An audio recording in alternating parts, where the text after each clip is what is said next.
Welcome to Lesson 6 of YCT Standard Course. Today we continue learning about body parts. Now, let's start. 前额 This means forehead. 前额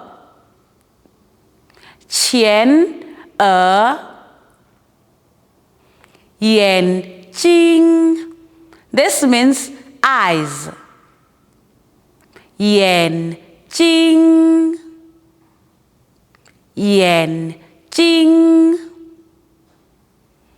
鼻子 This means nose.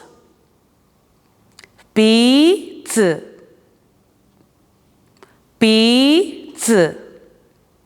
脸颊 This means cheeks.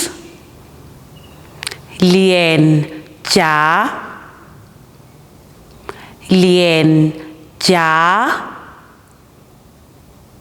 鼻孔 This means nostrils.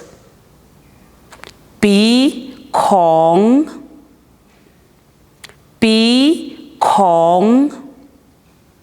Now, let's review the words again. 前额眼睛鼻子脸颊鼻孔 This is the end of today's lesson. Please remember to like, share, comment. Hit the subscribe and notification button. See you next time. Goodbye.